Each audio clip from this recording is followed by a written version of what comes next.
નમસ્કાર મિત્રો, સ્વાગત છે ફરી એકવાર આપણી યુટ્યુબ ચેનલ મીણાત કિશોરમાં। આજના વિડીયોમાં વાત કરીશું ગુજરાત સરકારની મહત્વની યોજના વિશે વાત કરીશું, જે યોજનાનું નામ છે માનવ કલ્યાણ યોજના। આ યોજના અંતર્ગત નાના વ્યવસાયકારો અને કારીગરોને સરકાર દ્વારા ટૂલ કિટ સહાય આપવામાં આવે છે। યોજનાની વિગતવાર માહિતી મેળવશું। ખાસ આ વિડીયો તમારા મિત્રો સાથે શેર કરજો। ચેનલમાં નવા આવેલા હોય તો ચેનલને સબસ્ક્રાઇબ કરજો। તો ચાલો વિડીયો શરૂ કરી।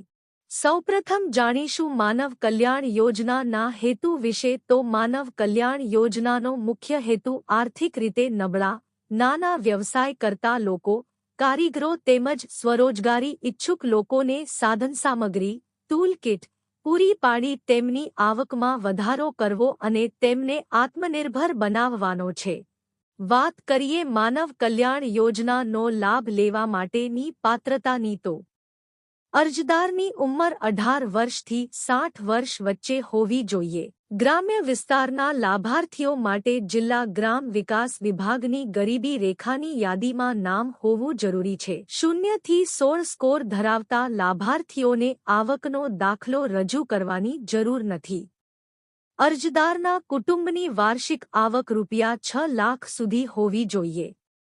આવકનો દાખલો તાલુકા મામલતદાર, નગરપાલિકા ચીફ ઓફિસર અથવા મહાનગરપાલિકાના અધિકૃત અધિકારી દ્વારા આપવામાં આવેલ હોવો જોઈએ। અરજદારે અરજી ફોર્મ ભર્યા બાદ જિલ્લા ઉદ્યોગ કેન્દ્ર ખાતેથી ફોર્મની ચકાસણી થશે। ત્યારબાદ મંજૂર થયેલ અરજીનો ઓનલાઈન ડ્રો કરવામાં આવશે।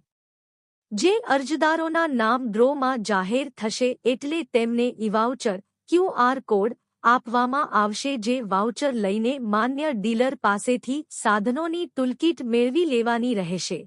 યોજના અંતર્ગત મળવાપાત્ર ટૂલ કીટની વાત કરીએ તો દૂધ વેચનાર, ભરતકામ, બ્યુટી પાર્લર, પાપડ બનાવટ, વાહન સર્વિસિંગ અને રિપેરિંગ, પ્લમ્બર, સેન્ટિંગ કામ, ઇલેક્ટ્રિક એપ્લાયન્સીસ રિપેરિંગ, અથાણા બનાવટ, પંચર કિટ। માનવ કલ્યાણ યોજનાનો લાભ લેવા માટે જરૂરી document: Aadhaar card, ration card, આવકનો દાખલો, bank passbook, passport size photo, જાતિનો દાખલો લાગુ પડે તો, રહેઠાણનો પુરાવો, ઈશ્રમ કાર્ડ। અરજી કયા કરવાની? અરજી કરવાની છેલ્લી તારીખ: માનવ કલ્યાણ યોજનાનો લાભ લેવા માટે અરજદારે ઓનલાઈન અરજી કરવાની રહેશે। અરજી ગુજરાત સરકારની ઓફિશિયલ વેબસાઇટ ઈ-કુટીર પર કરવાની રહેશે। વર્ષ 2026 થી 27 માટે ઓનલાઈન અરજી ફોર્મ ભરવાના શરૂ થઈ ગયા છે।